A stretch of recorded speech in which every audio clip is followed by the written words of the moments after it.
prazer estar aqui novamente e pensando, né, em falar sobre compliance de uma maneira muito atual, né, e que diz muito sobre o dia a dia do profissional do compliance. Eu gostaria de apresentar a vocês um executivo que já atua na área já há bastante tempo e que também é sócio e da prática de Forensic Integrity Service na EY. Ele assiste não só a muitos clientes, escritórios de advocacia, mas, acima de tudo, planeja e lidera a execução de investigações de fraudes, descumprimentos regulatórios e também auxilia no desenvolvimento e implementação de programas de integridade e também para prevenção, detecção e resposta à fraude.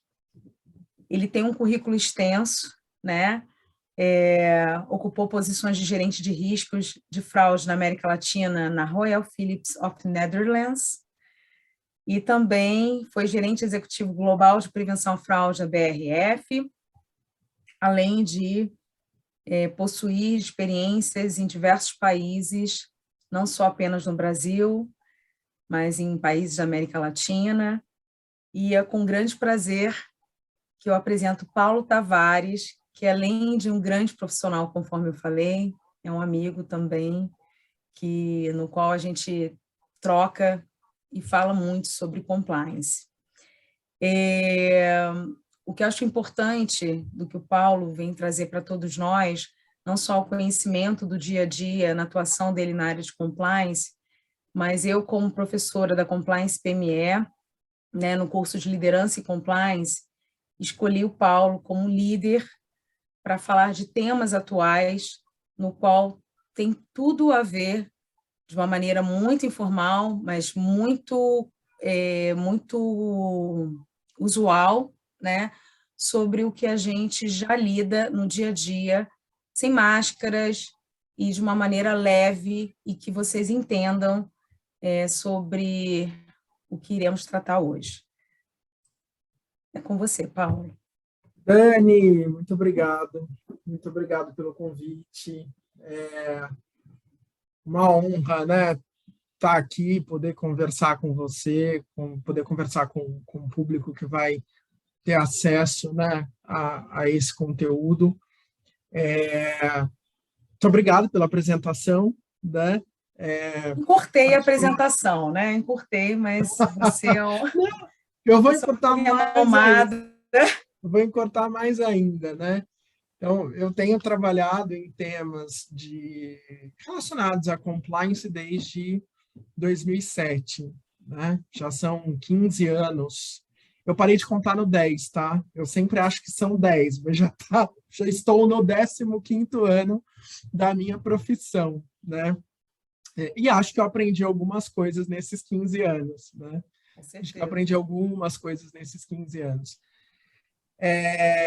Eu acho que é importante dividir um pouquinho da minha experiência em termos de atendimento, né? Então, você disse aí, hoje eu estou na UI, sou sócio, atendo clientes, empresas e escritórios de advocacia, né?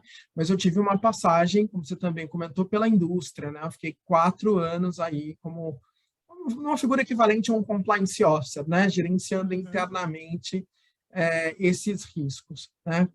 E aí eu pensei para o nosso bate-papo de conversar um pouquinho sobre essa jornada na minha experiência, obviamente, né, o meu olhar, essa jornada do compliance de 2007, quando eu comecei a minha carreira, até hoje, né? O que eu vi de mudança nessa agenda e como, eu acho que isso é bacana de trazer, né? Como se a gente olhar atentamente, na maior parte do tempo a gente tem mais perguntas que respostas, né?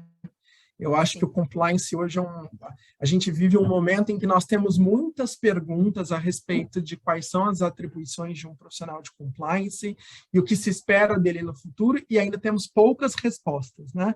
Para dar um spoiler, a gente está falando de toda a complexidade da agenda ESG aí, né? Traz muitas perguntas a respeito do papel do compliance. e ainda poucas respostas, muita gente trabalhando para construir isso, né? Então, mais uma vez, obrigado, bate-papo, né? Então, você fique à vontade aí para interferir, para me interromper, para trazer as tuas percepções aí a respeito daquilo que eu planejei trazer, tá bom? Tá ótimo. Fique à Então, vontade. legal. Ô, Dani, eu comecei, então, a minha carreira em 2007, recém saída da faculdade, eu sou formado em Direito, importante dizer, né? Primeiro que essa função, essa área de trabalho, compliance, é uma área que recebe profissionais com diferentes formações acadêmicas, né? Sim. Esse eu acho um ponto super importante. Acho que a gente ainda, algumas pessoas associam o compliance ao direito exclusivamente, né? Ao advogado, ao operador do direito. Isso não é necessariamente verdade, né? Acho que já não era lá em 2007 quando eu comecei, acho que hoje é menos ainda, né? Eu concordo. Não é? Há muitos Concordo. engenheiros, contadores, Contadores, né? administradores, auditores, né? Essa troca também é muito favorável para o nosso dia a dia dentro da organização, né? Até porque os nossos problemas são multidisciplinares, São né? multidisciplinares, exatamente, concordo com você.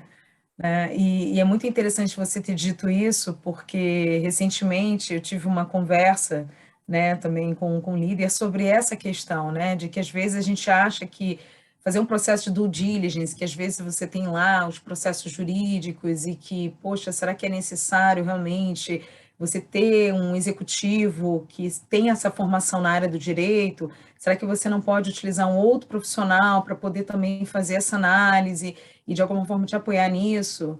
E claro que as pessoas nada como um treinamento, né? Nada como você ter essa capacidade de poder ajudar esse profissional a entender até mesmo essa troca, né, de conhecimento, e mesmo que essa pessoa não atue, talvez, de uma forma direta nesse processo, e você, por ter uma formação jurídica, atuar mais no front, não tenha dúvida que, mesmo que ele não tenha essa formação, ele consegue entender o risco, né? Entender o que você se preocupa nessa due diligence, nessa análise, né?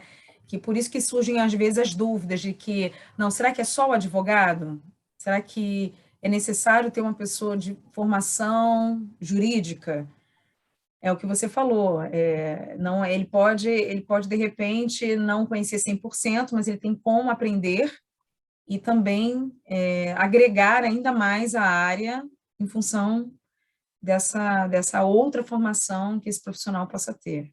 Acabei te É, interrompendo, mas é um pouco, eu eu acho acho, importante, eu acho relevante, né? é De relevante, acrescentar. ninguém sabe de tudo, né? Ninguém conhece tudo. Exato. E a verdade as empresas sempre enfrentaram problemas complexos, né? E multidisciplinares, mas acho que a gente está num cenário cada vez mais complexo, né? Eu volto aqui, a gente vai chegar lá na agenda ESG, mas quando a gente combina, né, questões de governança com questões sociais, com questões ambientais, né, a complexidade que os problemas que as empresas enfrentam, né, a complexidade aumenta consideravelmente. Você precisa de um grupo de especialistas para lidar com os temas, né? A gente está caminhando nessa direção. E imaginar que o profissional do compliance no presente ou no futuro seja aquele que consiga resolver tudo sozinho, ou que conheça todas essas complexidades, é irreal, né? Sim, A gente vai precisar seguir trabalhando, né, com diferentes profissionais, diferentes especialidades, construindo conhecimento juntos para poder lidar com essa complexidade toda, né? E aí concordo. eu falo um pouco disso porque quando eu comecei quando eu comecei em 2007, né, a minha carreira, eu acho que o tema compliance, né, a profissão, o papel do compliance officer, a, a, a profissão, né, a função compliance, ela era muito, ela esteve muito limitada às questões de fraude, né? Então, falando em fraude, considerando a literatura internacional sobre o tema, né? E ali dentro de fraude, né, pela literatura internacional, o macro risco fraude, eu tenho a corrupção, a apropriação indébita de ativos e a falsificação de informações. Essa falsificação pode ser financeira, falsificação de demonstração contábil, né? Ou não financeira, falsificação de um documento qualquer. Esses são os macro riscos, isso se desdobra em inúmeros esquemas e riscos, né? Micro riscos e tipos, né?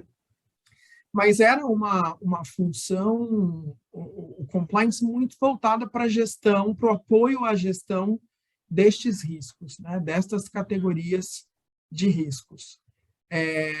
Acho também que por bastante tempo, veja, né, a gente tem a legislação anticorrupção brasileira, né, que está conectada com esse rol de riscos aí, né, macro riscos, ali 2013, 2014. Se a gente pega esse período de 2007 a 2014, na minha experiência, foi um período em que nós aqui no Brasil, porque eu acho que também é importante contextualizar o papel do compliance officer geograficamente, né? Ou seja, a gente está falando da profissão aqui no Brasil, ainda que haja uma conexão com o papel do compliance em geral, né, no mundo. Mas no Brasil, eu me lembro que essa era uma profissão em que a gente trabalhava muito para executar trabalhos e diretrizes e orientações que vinham de fora, né? Nós não tínhamos uma legislação específica, uma aplicação da lei, a gente não tratava desse tema com essa linguagem, né, de hoje, compliance, com essa clareza que a gente tem hoje. Tudo estava em construção, e eu me lembro que por boa parte do tempo, ali entre 2007 e 2011, o que nós fazíamos no Brasil era receber pedidos que vinham do exterior, de organizações com sede no exterior, para executar procedimentos aqui com relação a riscos de corrupção, riscos de apropriação de ativos, riscos de falsificação, reportar os resultados para o exterior, para que o exterior, a sede, tomasse decisão, né? Então, funcionávamos aí como quase que um braço, né? E o mais interessante é que isso fortaleceu, pelo menos assim, falando um pouco da minha atuação, né, quando chegou a Lava Jato. Então, né, principalmente empresas de óleo e gás, né, tiveram que se adequar mais do que nunca, né, à legislação, quer dizer, se não tinha um programa de integridade, teve que correr para começar a construir, muito em função de toda essa operação da Lava Jato, né? Então, as pessoas às vezes falam, porque, claro, foi promulgada, né, a lei anticorrupção. Então, de alguma maneira, claro, a gente teve que adequar, né, as organizações, utilizando, né, os critérios dessa lei, mas é o que você falou, já existia para quem, né, trabalhou, atuou numa empresa multinacional, essa preocupação já, muitas vezes a área já até era existente dentro da organização, né, mas eu acho que a rigidez, né, da demanda, ou até mesmo da solicitação pelo programa de integridade, veio muito em função das consequências, né, que a gente pôde acompanhar, ou até mesmo analisar, né, com experiências de outras organizações que enfrentaram situações complexas, então a gente também teve que pegar isso como aprendizado para poder de alguma forma, seguir e organizar isso internamente e rapidamente, né? Porque acho que a solicitação veio muito no sentido, olha, eu tenho essa preocupação, a gente precisa da área de compliance, precisa construir essa área de compliance, e por isso que muitos profissionais de outras áreas tiveram que nos apoiar, né? Que eu acho que também o compliance também se construiu nessa questão de ter profissionais de diversas áreas, também muito nesse intuito de, olha, vamos nos ajudar na sinergia, então teve que ter profissionais também de outras áreas para poder nos apoiar, né? E, consequentemente, em função de tudo que vinha acontecendo no Brasil. Então, essa é um pouco da experiência que eu também tenho a acrescentar, né? Apesar de você ter sido vamos dizer, consultado, né, por clientes internacionais, também nesse intuito de pedir para que você construísse ou apoiasse, né, essas empresas, esses escritórios, mas, ao mesmo tempo, eu sinto que veio essa preocupação em função de tudo que aconteceu no nosso país, né? Eu acho que eu, às vezes, descrevo esse momento da história do Brasil como um, o espírito do compliance brasileiro, sabe? Eu acho que de 2000, de novo, né, trazendo para mim experiência pessoal, que comecei a trabalhar com esses temas em 2007, né? De 2007 a 2014, o compliance parecia ser uma agenda de grandes empresas multinacionais, né? Sim. Com diretrizes políticas, orientações determinadas fora do Brasil e executadas aqui no Brasil. Quando a Operação Lava Jato é deflagrada, né? Primeiro a lei brasileira é promulgada, depois a operação é deflagrada, isso traz, na minha percepção, faz surgir o espírito do compliance brasileiro mesmo, né? As empresas brasileiras, inclusas pequenas, né, pequenas e médias empresas, precisam passar a se preocupar com esses temas também, né? Ou se preocupar de uma maneira mais sistemática, né? Olhar para isso com mais rigor metodológico e mais sistematicamente, né? Então, aquilo que até então era um assunto quase que de gringo, né? Olhar para isso com esse olhar passa a ser um assunto brasileiro também, né? E se a gente faz um paralelo, imagina só, né? A legislação anticorrupção envolvendo oficiais governamentais estrangeiros dos Estados Unidos é de 1977, né? Exatamente. Ela tem uma aplicação ela ganha tração ali na década de 2000, né? Por muitos anos ela foi uma legislação relativamente dormente. É na década de 2000 que ela ganha mais tração. Eu começo a trabalhar com compliance ali em 2007, fazendo muitos casos de investigação de FCPA, essa legislação americana se chama FCPA, né? Acho para dar o nome aqui para o nosso público. Eu trabalhei ali de 7 a 14 com muitos projetos de FCPA, preocupados com a violação da legislação americana. Quando surge a legislação brasileira, veja, a gente tem a legislação em 2013, 14 a Operação Lava Jato 14 e 15, o Brasil cresceu a fórceps, né? Que levou 30 anos, né? 30, 40 anos da legislação americana, nós em ano e meio estávamos escancarando, né? Questões de fraude, corrupção, trabalhando preventivamente para construir programas de compliance, né, nas nossas empresas pequenas, médias, grandes, multinacionais brasileiras, com sede no Brasil e operação no exterior, né, trabalhando fortemente aí para construir o compliance no Brasil e, ao mesmo tempo, investigando coisas que estavam acontecendo, né, trabalhando preventivamente, respondendo aos problemas, né, graves problemas que nós tivemos. Todos nós sabemos aí os impactos né, da operação para o Brasil, né, para as empresas envolvidas e tudo mais. Mas, ainda assim, acho que isso toma muito da nossa agenda, né, enquanto profissionais do compliance. Né? Sim. E a gente muito sobrecarregado. E quem está sobrecarregado não tem muito tempo para inovar, né, Tânia? A gente está... não é? Você concorda? Né? Porque eu acho muito interessante, né? Porque isso é algo que as pessoas que não estão na área acham que a nossa vida é uma vida glamurosa, né? Que ao mesmo tempo, para quem está em transição, né, de área, às vezes pensa assim, eu não estou muito adaptada à minha área, mas eu acho que o compliance é mais light, o compliance... as pessoas vivem sorrindo no compliance, né? Tudo lindo, tudo maravilhoso.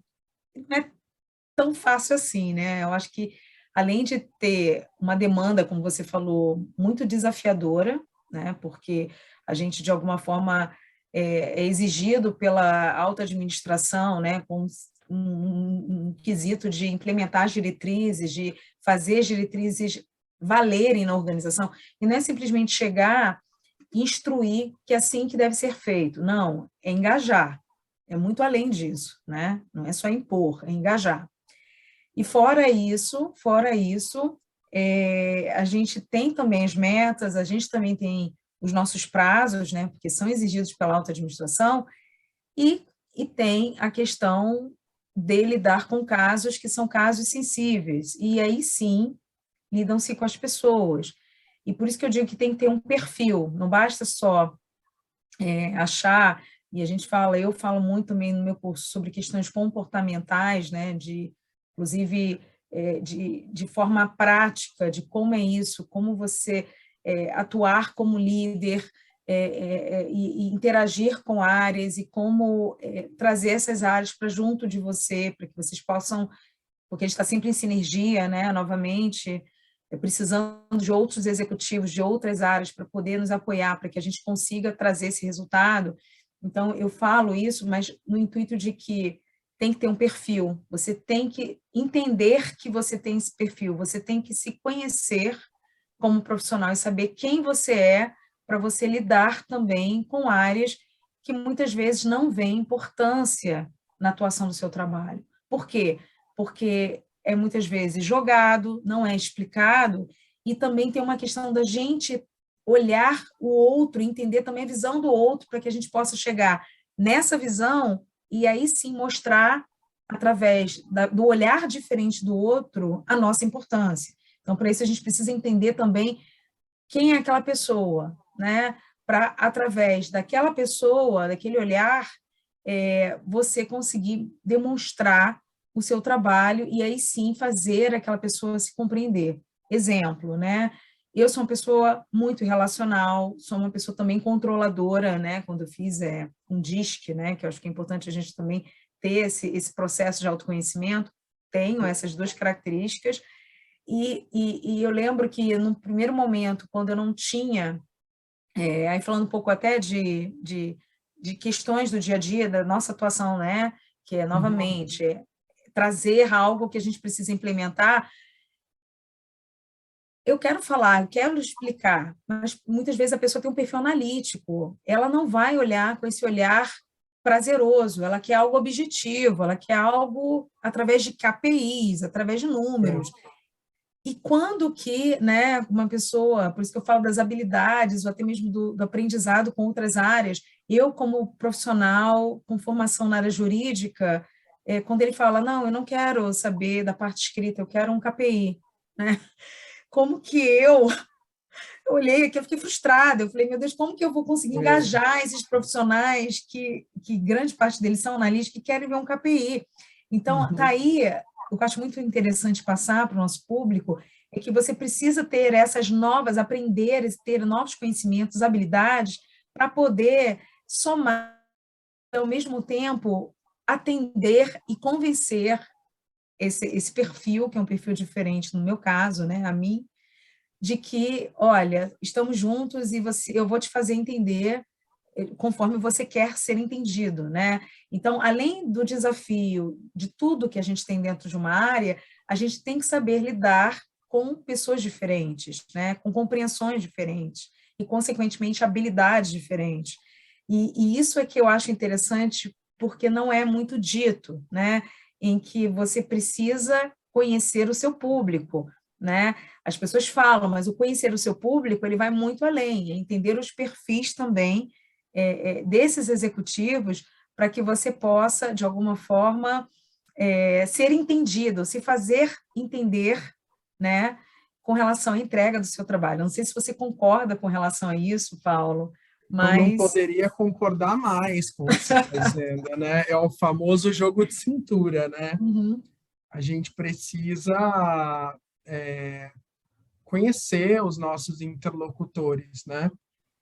Porque um grande desafio do compliance nas empresas, né, principalmente, é realmente demonstrar o valor adicionado, né, Dani, do trabalho, do dia a dia. Que valor você está trazendo para a organização? E, às vezes, esse valor ele não é mensurável exatamente, né, em alguns dos seus aspectos. Então, você está melhorando a cultura de integridade da organização? Como é que você melhora? Né? Como é que você mensura a melhora da cultura de integridade? Né? Algumas coisas são abstratas e, como você comentou, alguns líderes e alguns perfis são super orientados para a objetividade, né? Para o número, para a métrica. Como é que você combina, como é que você faz esse líder, né? Que é orientado pela métrica, e entender que houve uma melhora na cultura corporativa, né? E para isso você tem, é o que você comentou, né? Você precisa colocar no lugar do outro, entender qual é a percepção e a perspectiva do outro, para você produzir, enquanto compliance officer, um resultado que seja compreensível pelo outro, né? E aí isso conecta um pouco com o que eu estava comentando ali do período da Operação Lava Jato, que acho que estava todo mundo muito não dava tempo de pensar muito nisso, tinha muito incêndio para apagar, né? Exato. Tinha muita coisa para construir, muito incêndio para apagar. Eu acho que depois, né, para a gente não se alongar aí no período da operação, mas depois que essa onda bateu, né, passou, a gente teve mais tempo para olhar para os programas e pensar, tá bem, agora o programa já está de pé, né? Que outras questões eu preciso endereçar? E aí, você tocou em dois pontos que eu acho muito bacanas. Assim, tem uma questão que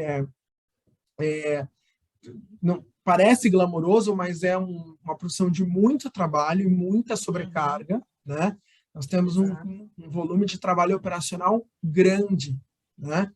E é o que eu estava comentando, quem está sobrecarregado não tem tempo para inovar, né? A gente precisa, a história da humanidade, a gente precisa de ócio, de tempo para poder refletir, né? E propor novas soluções, novas maneiras de enxergar a realidade e tudo mais.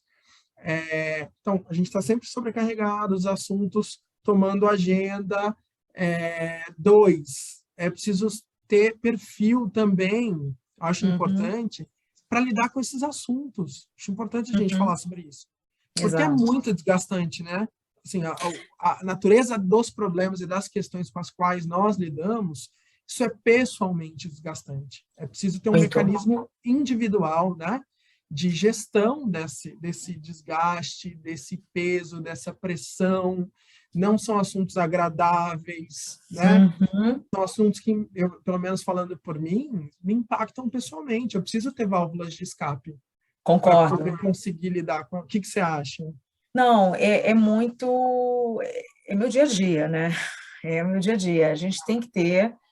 E é muito interessante, né? Porque a gente não pode se envolver, né? Como um psicólogo, né? Com seus pacientes, né?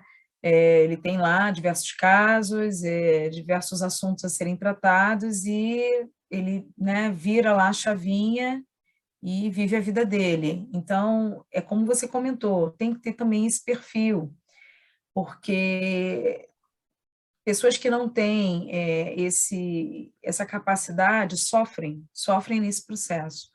E eu conheço profissionais que, quando tiveram que atuar em casos mais sensíveis, falaram que foi exatamente a comprovação, né, de que, olha, eu estou na profissão errada, eu fiz a transição, acho que no momento em que, muitas vezes, acho que não estava preparado ou preparada para poder fazer essa transição, porque também pode ser um processo, né, de você ver se você tem oportunidade, porque as pessoas também veem oportunidade de crescer profissionalmente, ok, mas, novamente, tudo para se crescer você tem que trazer um resultado. E aí, quando você, muitas vezes, sofre com aquilo, você se prejudica, né?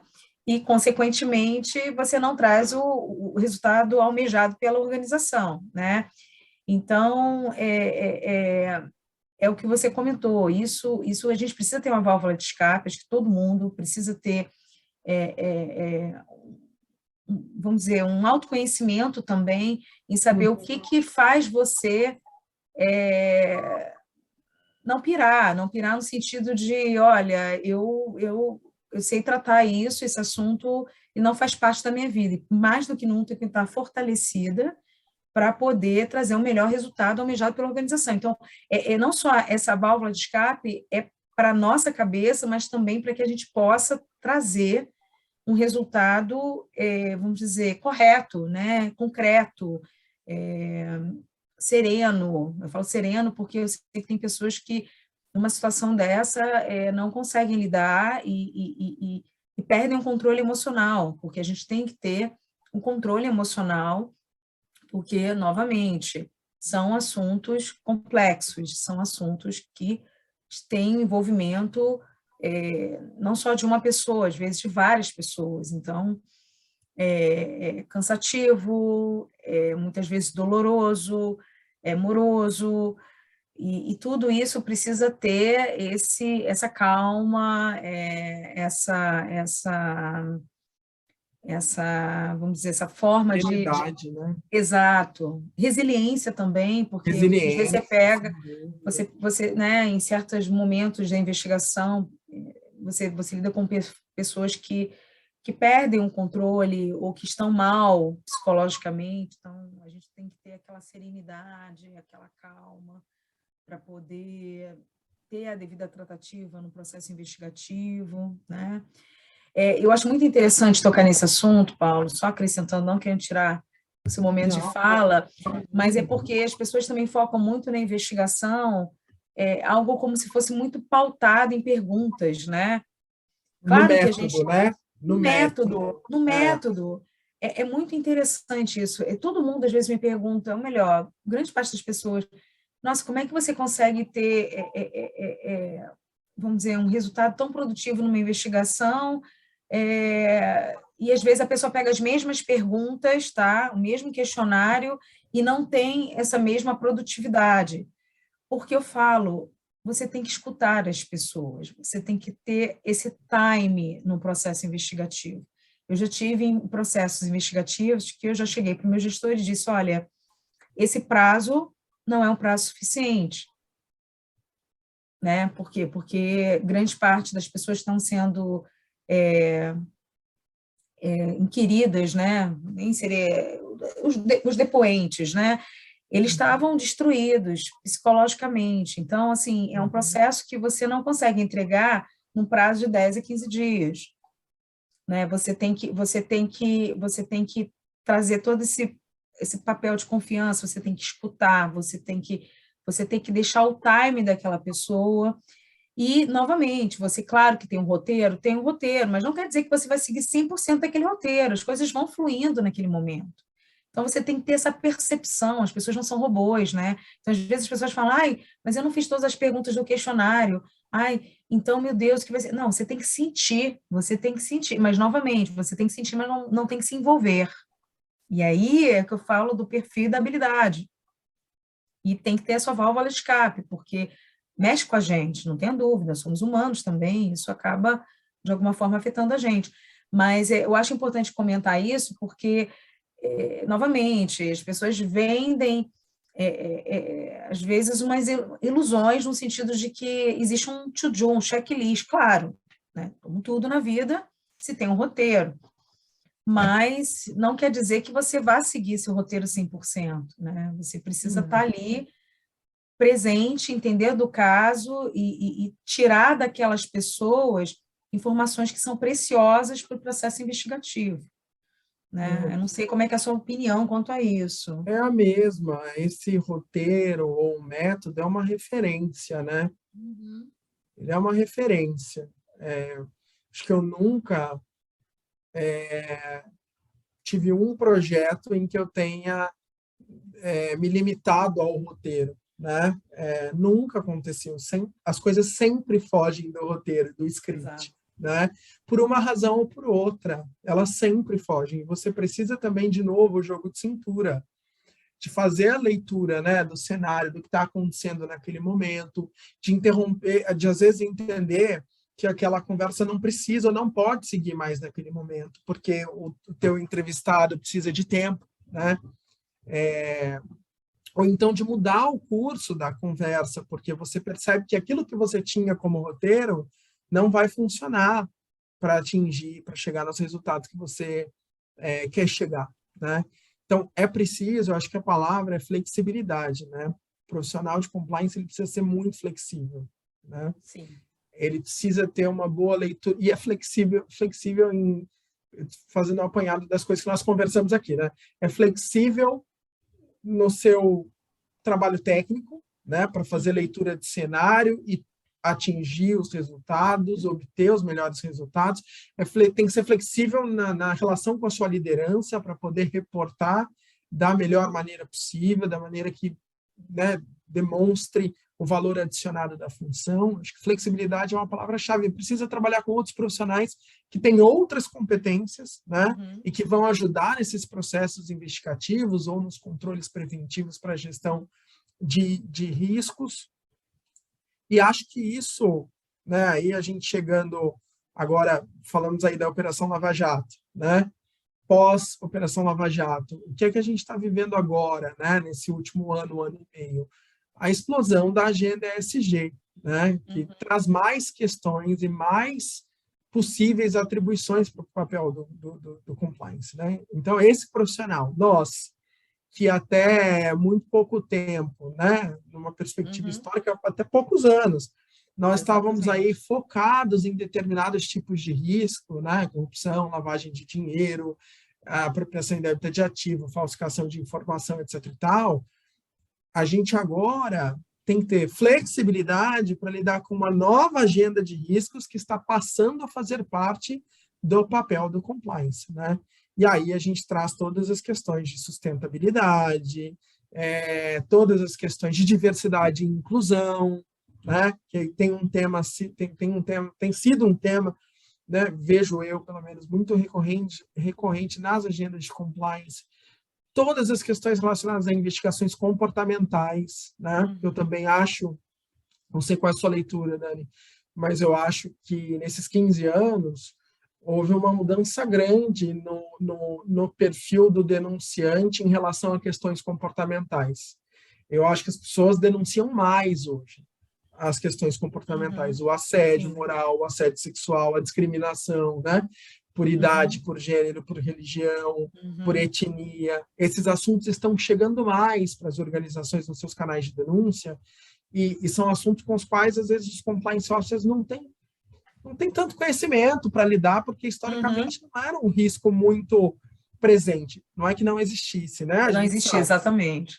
Exato. Está dizendo que as pessoas estão denunciando mais e agora a gente tem que trabalhar mais com isso. E as competências que a gente precisa, de novo, tem que ser flexível para construir essas competências, né, do profissional de compliance 3.0 aí, né? O 1.0 fazia coisa do gringo, o 2.0 é a corrupção no Brasil, o 3.0 é sustentabilidade, é diversidade, equidade e inclusão, e corrupção, lavagem de dinheiro, né? A gente só está somando coisas, né? Não, e é o que você falou, não só flexibilidade, mas também saber lidar com a imprevisibilidade, né? Isso é algo interessante, porque as pessoas acham que, claro, novamente, é aquilo, né? A gente tem uma rotina e a gente tem as nossas metas, a gente tem que organizar e fazer, se tornar efetivo o nosso programa de integridade e tudo mais, mas principalmente questões referentes a comportamentos, elas são imprevisíveis, né? Às vezes pode também, e não só isso, surgem também todos esses assuntos de uma maneira que a gente não tem como mensurar e como controlar, na verdade, nem mensurar, como controlar, né? Porque é o que você falou, chega no canal de denúncias, né? Não que não chegasse antes, talvez chegasse menos, né? Mas hoje, isso realmente são temas que as pessoas elas se incomodam mais, né? E não falo que o mundo está mudando, não. Acho que, na verdade, a gente deveria sempre se incomodar, mas digamos que hoje é mais reforçado, porque é isso, acho que também tem um apoio aí de quem, da nova geração, de que já olha isso com um olhar mais crítico e que eu não julgo, acho que isso é importante mesmo, e, ao mesmo tempo, pessoas que já veem essa situação como, olha, não tenho condições de trabalhar numa empresa em que temas como esses não sejam tratados, então, se não está sendo tratado, já que tem uma área para poder nos apoiar ou até mesmo intermediar, eu vou utilizar, sim, e sabendo que, né, existe o anonimato, a proteção à não retaliação, então É isso, é isso. Eu acho que as pessoas hoje toleram menos Uhum, esses comportamentos inapropriados porque há mais referências públicas, né? também Ou informação, com publicamente certeza. disponíveis, mais informação, programas de compliance mais fortalecidos e conhecidos, né? Que Uhum, dão essas garantias para o denunciante de não uhum, retaliação, de compromisso com a confidencialidade, né? E eu tenho visto nessas questões comportamentais que eu acho que uma parte importante da agenda desse novo compliance officer, as questões de uhum, diversidade, equidade e inclusão e as investigações relacionadas a isso, né? Porque quando a gente exato. fala de assédio moral, assédio sexual, discriminação por idade, por orientação sexual, por identidade de gênero e afins, Por a legião e gente assim vai. conecta com diversidade, equidade e inclusão, né? Uhum, São assuntos conectados aí. E diversidade, equidade e inclusão está dentro da agenda SG, do pilar social, né? Então, eu acho que os programas que nós construímos, né, enquanto compliance officer no Brasil, né, os diferentes uhum, profissionais, trouxeram mais conforto. Essas denúncias estão chegando com outra cor e outra cara e num outro volume, né, uhum, entrando de maneira mais, tomando uma porção maior da agenda do compliance officer e exigindo habilidades investigativas que são novas. Tá? Eu vou te dar alguns exemplos concretos. Assim. Eu acho que até bem pouco, eu acho que isso está sendo construído ainda. Esse é um ponto. exato. Eu acho que o mercado está construindo, o mercado, digo, as empresas, elas Uhum, entenderam ou estão entendendo que não dá para só tomar uma decisão em relação a um problema comportamental, não dá para tomar decisão só quando eu tenho prova irrefutável do problema. uhum, Esse é o primeiro ponto. Então, acho que a gente vem de um passado em que às vezes as questões comportamentais eram investigadas, mas eu não chegava a lugar algum, porque eu não tinha prova uhum, contra o agressor, né? Eu não conseguia confirmar a alegação e denúncia arquivada porque eu não consigo chegar a uhum, nenhum lugar. Eu acho que hoje eu tenho visto uma construção, um olhar para esses assuntos em que a régua, né, a tomada de decisão, ela sai do tenho prova, não tenho prova, para uma outra pergunta, que é: este problema está acontecendo? Isso é mais provável que esteja acontecendo ou menos provável, considerando tudo que eu reuni de informação? Então, sai desse lugar objetivo, né, tenho ou não tenho prova, para esse lugar é. mais reflexivo de, peraí, é mais provável que esteja, então eu tenho um risco para administrar em uma decisão para tomar, né? É uma Vejo visão nós, estratégica também como organização, porque isso daí é muitas vezes você olha o problema e você consegue também através dessa denúncia entender que às vezes tem um problema organizacional e aí você apoia a empresa até mesmo a tentar entender o que está acontecendo nessa estrutura. Então, quer dizer, vai muito além, é o que você falou, você acaba entrando na parte também de governança, né? Então, o que eu falo, compliance ele está tendo também essa questão estratégica dentro dos pilares de ESG, né? Então, você através dessa denúncia, desse problema, muitas vezes pontual e comportamental, mas que quando você vai olhando, investigando, você vê, nossa, é uma área, é estrutural, é uma né? estrutura, exatamente, É, exatamente. Acabei te interrompendo. não, nós estamos na mesma linha de raciocínio aqui, né? Um complementando o outro.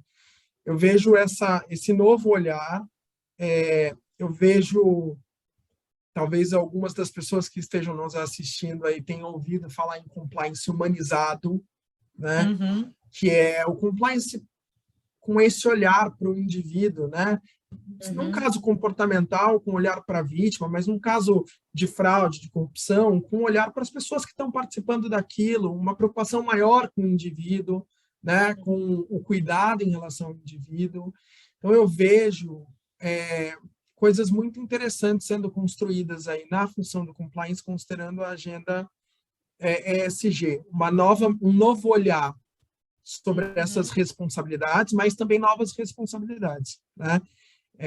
Como, enfim, conversamos aqui agora, essas questões de diversidade, equidade e inclusão, e o papel do compliance officer em relação a esses temas, e como às vezes, um ponto que você tocou, né? O problema é estrutural e esse lugar do compliance de agir para prevenir, para lidar. Um ponto é o seguinte, né, que eu tenho visto nessas metodologias de investigação também, né? Eu não tenho prova, eu não consigo confirmar que eu tenho um problema comportamental, eu faço uma avaliação de probabilidade, é mais provável que esteja acontecendo, menos provável. O fato de eu não confirmar e também não chegar numa resposta objetiva não quer dizer que eu não tenha que fazer nada. Então, eu tenho visto o compliance se posicionar assim, então vamos fazer um plano de ação e vamos educar esta área, esta equipe, estas lideranças a respeito das questões comportamentais. Vamos explicar o que é assédio, o que é discriminação. Vamos trazer alguns exemplos concretos de comportamentos que podem configurar assédio, discriminação, etc. e tal, porque se no momento subsequente eu volto a ter uma denúncia, um problema relacionado, né, a uma questão comportamental nessa mesma estrutura, você já está partindo de um outro lugar de trabalho, de um lugar em que as pessoas estão treinadas, conhecem do tema minimamente, né? Estão mais preparadas para fazer um reporte de uma denúncia, para discutir o assunto, né? Então, esse compliance 3.0, né, esse novo profissional do esse compliance officer que está se formando aqui enquanto a gente conversa, é essa pessoa que, né, vai ser responsável por muitos novos riscos que estão surgindo, estão sendo reavaliados na agenda das empresas grandes, médias e pequenas, né? E isso exige, né, Dani, tempo, dedicação, reflexão, flexibilidade, mais uma vez, né? A gente não pode achar que, porque, no meu caso, né, eu tenho 15 anos de experiência, já sei tudo, sei muito, não existe, né? Isso acho Todo dia eu importante. tenho que parar e aprender de novo, todo dia eu tenho um problema novo para discutir, não é? Eu acho muito interessante o que você falou, né? Não só, no meu caso, por ter passado por diversos, como você também, né? Mais do que nunca, negócios, né? Core business diferentes, né? Então faz você aprender, mas acima de tudo é também entender de que a gente não sabe às vezes nada, no sentido de que às vezes vai para uma empresa com nicho totalmente diferente do que você já atuou, então é você começar do zero, você aprender, conhecer novas pessoas, e de alguma forma você tem uma estrutura? Tem uma estrutura, mas você pode construir, por isso que às vezes as pessoas também querem tudo padronizado, né? Não, me passa seu programa de integridade que eu vou aplicar na minha organização. Gente, não funciona, porque você tem que implementar de acordo com a realidade da sua organização e com relação às pessoas, novamente pessoas, falando aqui de pessoas, né? E o que eu acho interessante que você comentou, eu também vejo desse profissional do futuro essa proximidade com o seu público. Eu sempre, desde que eu comecei, eu sempre fui muito criticada em dizer assim, não se tem tempo para isso, você não pode ficar perdendo tempo com as pessoas, porque você tem que entregar, porque você tem que performar. Ok, isso vai acontecer. Isso não vai deixar de acontecer. Pelo contrário, acho que vai acontecer de uma forma mais rápida se eu estiver engajada com essas pessoas, né? Se eu conhecer essas pessoas e, de alguma forma, mostrar da importância do meu papel para essas pessoas que, não, por incrível que pareça, não são todas ainda que estão familiarizadas com compliance. Novamente, dependendo do negócio, do nicho de negócio, tem pessoas que ainda não conhecem o compliance, né? Então, se você não mostrar e simplesmente impor, e não ensinar, não treinar, como você falou também das questões sensíveis, né, e reforçar, principalmente que tem a ver com o comportamento, né, dos funcionários, dos colaboradores, quer dizer, se você não gastar esse tempo com as pessoas, eu vou ser muito sincera, pela minha experiência, não vai concretizar. Você pode até querer chegar naquela meta, mas vai ter dificuldade, vai ter muita dificuldade. Por isso que é o que você falou, a gente tem que ter essa habilidade também de não só ter a flexibilidade, né, de saber administrar isso no dia a dia, com a autoadministração, e também entender que você tem que estar junto das pessoas. Eu acredito nessa proximidade, não no distanciamento, Uhum. porque o que eu tenho visto ainda é algo do cargo, o cargo acima de tudo, e eu tenho esse cargo, e eu tenho uma equipe, e eu não preciso me aproximar, e eu não preciso, de alguma forma, estar junto das pessoas. Pelo contrário, ou, claro, você tem a capacidade de ter um profissional que possa fazer isso por você de alguma forma, te apoiar nessa missão, Uhum. mas se a pessoa não tem essa habilidade, né, não tem essa facilidade, porque, né, novamente, somos diferentes, né, até falando de diversidade, a gente tem que saber lidar, né, com tudo isso, mas ele vai ter que ter a inteligência ou até mesmo esse executivo, de contratar um profissional que tenha essa proximidade, porque se não houver essa proximidade com as pessoas, pela minha experiência, né, na minha humilde experiência, não funciona. Eu não vejo isso acontecer de uma maneira concreta, tá? Pode funcionar, pode ter, criou a meta, só que as pessoas vão fazer, às vezes, de forma obrigatória, sem vontade, sem querer realmente entender. Ah, ela vem aquela área É, chata, é, pedir isso, eu vou entregar. E não é isso que a gente não pode, né, trazer dessa forma. Acho que a gente tem que é, trazer da importância, é totalmente diferente, né? é, é. Ainda há, né, há departamentos que têm um tom, funções, né, o compliance com um tom policialesco, né? Uhum. Eu costumo dizer isso, é policialesco, assim, se posicionando como um vigia, entende? Como um É, fiscal da organização, com uma distância, né? Eu sou o compliance. E, na verdade, isso traz uma cegueira, né? Porque aí você está uhum. distante, você fica cego, você não consegue ter uma boa percepção do que está acontecendo. Essa proximidade com as pessoas é fundamental para ter uma visão mais próxima da realidade, uma percepção mais próxima do que de fato está acontecendo na organização, né? E é um trabalho difícil também, porque você Sim. precisa se posicionar, né? O compliance officer ele precisa se posicionar é, com cuidado, com atenção às pessoas, com proximidade, né? Mas ao mesmo tempo sabendo que decisões duras e difíceis vão precisar ser tomadas, né? Uhum. Também é muito Com fácil errar para um imparcialidade, lado né? ou para o outro demais, né? O nosso desafio é ficar É. nesse fiel da balança, em que eu não sou nem o vigia, o fiscal, puramente, né? Nem desculpa a minha linguagem aqui, mas nem o brother, não é o brother Não também, é né? isso, eu concordo. Você tem que saber ter, é isso, mais uma, né, saber discernir ao mesmo tempo, eu acho muito interessante, né, porque você, como você falou, o brother, né, às vezes as pessoas veem você muito comunicativa, nossa, deve ser uma zona lá, porque fala com todo mundo, fala com todos os funcionários, e como é que consegue se fazer imparcialidade. Novamente, falar é uma coisa, agora você conviver com todos esses funcionários é totalmente diferente, né? E fora que todos esses funcionários, eles também sabem que na hora, quando você está dentro de um assunto delicado, de que você tem o discernimento, a coerência, né, e a firmeza e a assertividade para poder trazer a solução mais adequada para aquele caso. Então, concordo com você que, além de você ter um certo também distanciamento, você também não pode se distanciar.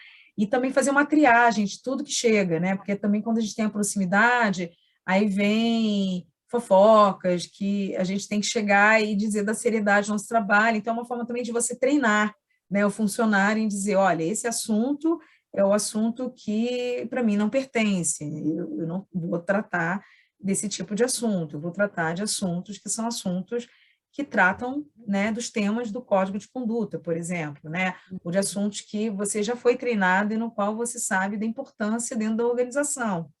Então, isso também é o que eu falo, acho que também, além de profissional, a gente tem um lado educador, né? A gente está sempre Tem educando.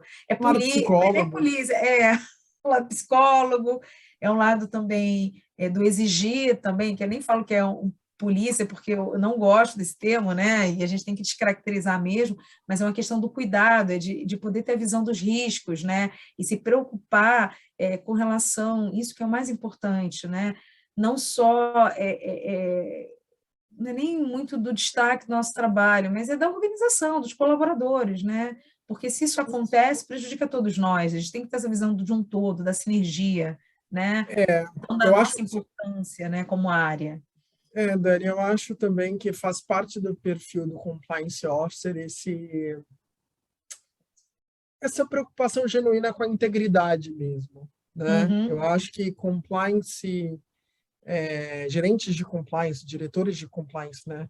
Um compliance uhum, officer de sucesso, quando eu olho para as pessoas que eu respeito, que eu considero profissionais de sucesso, o orientador é a integridade é a humanidade, sabe? uhum.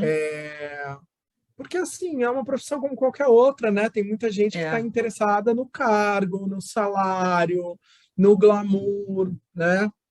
Mas, levando essa profissão a sério, é uma profissão de muito trabalho, né? Com muito volume, com assuntos super delicados e desgastantes, como falamos aqui, com uma necessidade de jogo de cintura, de flexibilidade, que falamos aqui, né? Para lidar com as lideranças, para conversar com as lideranças, para conversar com a população corporativa, para trazer o melhor resultado. E o norte tem que ser sempre a integridade, a humanidade e a integridade, né? A ética. Quando eu olho, repito aqui, quando eu olho para o mercado e penso nas pessoas que estão em posições, né, relacionadas ao compliance que eu mais respeito, são pessoas que verdadeiramente se preocupam com a ética, com a integridade corporativa. E isso passa, obviamente, pelo respeito ao próximo, pela escuta ativa, né? Em qualquer contexto, preventivo ou reativo, corrupção ou assédio, você está ouvindo a pessoa, os interlocutores, quem está por perto, com muita responsabilidade, porque, Uhum. de novo, não é o brother, né? Com muita Exato. responsabilidade, porque decisões sérias, importantes precisam ser tomadas e que impactam a vida das pessoas. E acho que, assim, caminhando, né, se deixar, a gente fica aqui É. 3 horas, né, bate-papo. Mas pensa, como eu fico pensando, eu olho, mais uma vez, volto aí na agenda ESG, a complexidade que isso traz, né, para essa Uhum. função. Esses dias eu estava conversando, isso volta no ponto do aprendizado, né, que a gente tem que ter todo dia para um assunto ou para outro, né.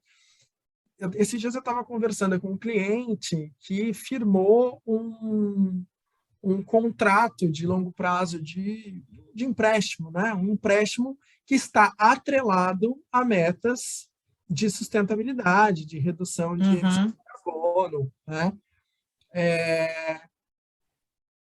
Assim, de verdade, qual é a minha formação em emissão de carbono, Exato. crédito de carbono? Eu preciso parar, eu preciso chamar um especialista. Consultoria é um pouco mais fácil, porque a gente tem especialista em quase de Todas as tudo, né? áreas. É. Chama o especialista para acompanhar, você vai aprendendo à medida em que o especialista vai se posicionando, trazendo os conceitos. Assim, mas o conceito geral a gente compreende, né? Então, o Uhum. contrato é um contrato de empréstimo, né, de uma linha de crédito atrelada a uma meta de redução de carbono. Então, a preocupação é que esse cumprimento de meta seja falsificado para eu cumprir com o contrato. Então, é desse risco que a Uhum. gente está falando. Agora, os meandros disso, né, a emissão do carbono, como que eu vou provar ou confirmar se a meta foi cumprida ou não foi Cumprida. cumprida, se houve ou É. não houve, é toda para ficar em um assunto, né? Olha a complexidade que entra na agenda do compliance officer. Se amanhã lá na tua empresa chegarem para você e disserem, Dani, agora como compliance officer nós tomamos uma linha de crédito e você precisa desenvolver uma metodologia de acompanhamento das métricas para que nós estejamos em compliance, né, em conformidade com os compromissos que nós assumimos. É uma outra área de aprendizado, vai ter que parar, não é? Pensar, refletir, estudar, consultar quem conheça da questão mais técnica. E esse é um tema dessa nova agenda de compliance, né? A gente falou Exatamente. rapidamente aqui da sustentabilidade e o crédito de carbono, falamos de diversidade, equidade e inclusão. Há muitos outros temas que estão surgindo nessa agenda e que vão exigir do compliance officer, do profissional de compliance, né? Essa, de novo, flexibilidade, né? Eu Agora concordo. para aprender. Não, e tudo isso, e também atuação com outras áreas nessa construção dessa governança corporativa também é o nosso papel. na construção da empresa, né? Empresas novas estão surgindo e também precisa do papel nosso para poder ver questões de conflito de interesse, que isso daí muda muito na estrutura, né, da organização, questões de que, e aí junta tudo, né, desde também de um trabalho em conjunto com a área de recursos humanos, que também foca na parte comportamental, mas também o que você falou, com todos esses todas essas responsabilidades que estão chegando aos poucos, né? Às vezes a gente já escuta muito do tema, né? Mas a gente sabe que é um assunto novo, né? Ainda que a gente, como você mesmo disse, a gente vem aprendendo, né? Sustentabilidade é um assunto que está chegando também com toda a força para a gente e é isso, a gente está sempre inovando no sentido de aprender coisas novas. Isso eu acho muito interessante da Eu, nossa eu área, sempre, né? eu sempre, eu sempre suspeito de quem se posiciona muito firmemente em relação ao conhecimento, sabe? Uhum. Eu sou o SG acabou com essa. O assunto não é novo, né? Exatamente. Os temas Exato. vêm de muito tempo, mas com essa configuração, né? ESG ou ASG em português, é uma agenda relativamente recente, né? Colocar tudo isso dentro de um bloco Dentro de uma é uma agenda organização, relativa. sim. É. Isso. E aí eu sempre suspeito quando alguém aparece e diz assim, eu sou especialista em ESG.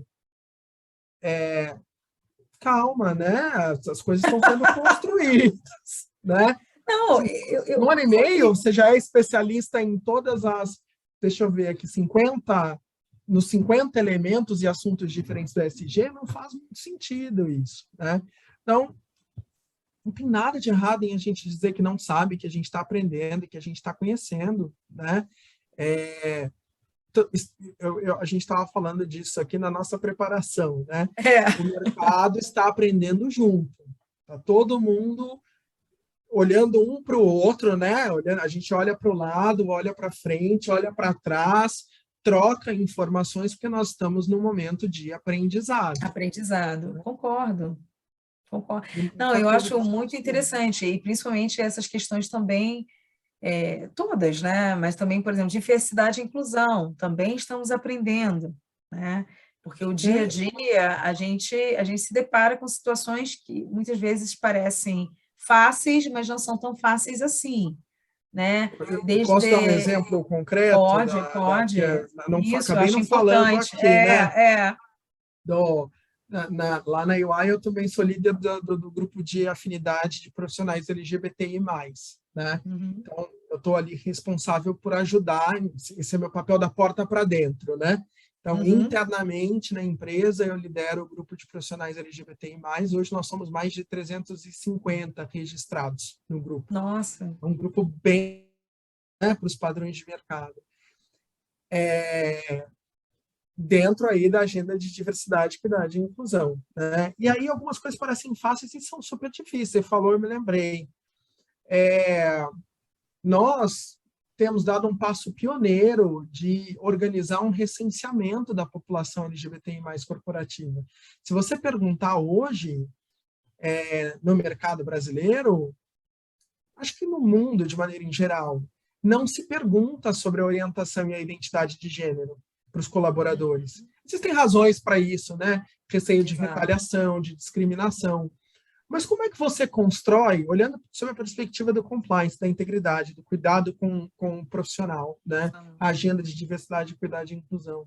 Como é que você constrói uma agenda de políticas voltadas para uma população que você não conhece, que você não sabe quem é, que você não sabe quantas são as pessoas na organização que precisam e de que elas precisam, né?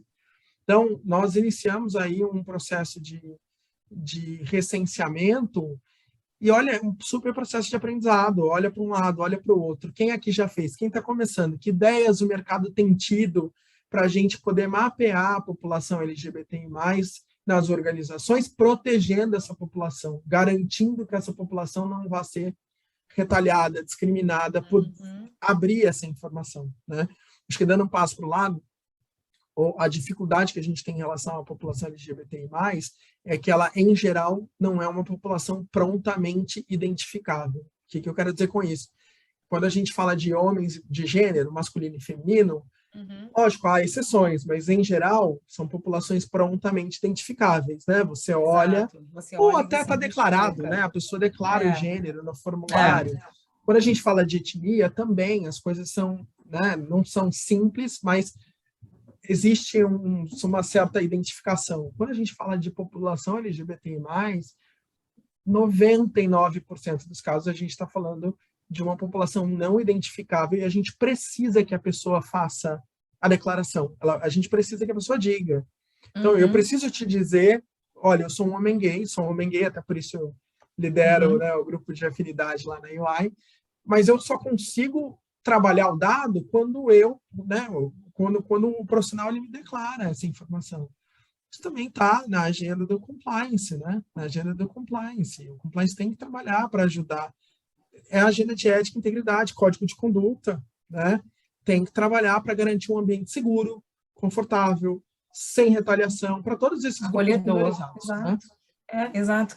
E é o que você falou, isso ajuda muito, né? E principalmente esses temas também tem esse olhar humanizado, né? Olhar o outro, né, como indivíduo, uma pessoa que merece ser muito bem aceito pela organização e que tem que ser valorizado, né, e que tem que ser respeitado. E, então, esse é o nosso trabalho também de criar, né, e construir esse ambiente para esses profissionais, para esses executivos, para essas executivas. Então, eu acho muito importante você ter comentado, porque, novamente, é o que você falou lá da história, né? Sempre foi a ter uma corrupção, né?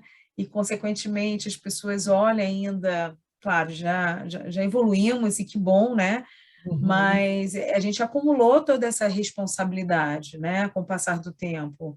E essas questões, que são questões de muito aprendizado, né, no nosso dia a dia, eles vão se tornar praticamente temas do nosso dia a dia. Talvez até muito mais do que o que a gente discutia lá no passado.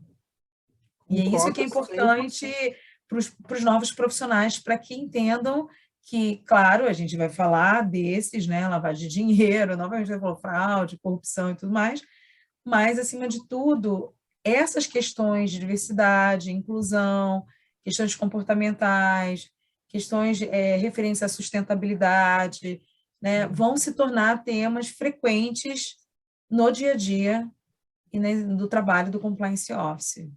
E acho que até com mais peso no sentido de tomar mais tempo da agenda, né? Que se eu penso se eu penso estatisticamente, as questões comportamentais, né, que estão aí de novo conectadas com diversidade, equidade e inclusão, são muito mais recorrentes, tem sido, pelo menos nos dados que eu tenho acompanhado, né, nesses últimos 3 anos, tem sido muito mais recorrentes, um assunto que tem ocupado bem mais a agenda do Compliance Officer, sem esquecer os riscos lá de trás, né? Você usou bem, você usou uma boa palavra. A gente vem acumulando responsabilidades.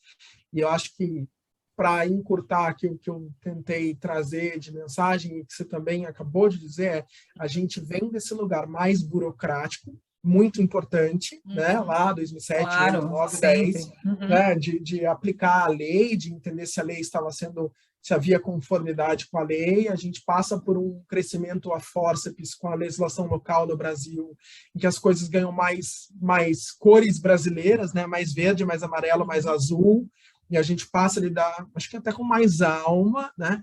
E a gente chega agora caminhando para uma agenda super complexa e ampla, com diferentes tipos de risco, com novas responsabilidades para o Compliance Officer, e que essa nova geração de profissionais vai né?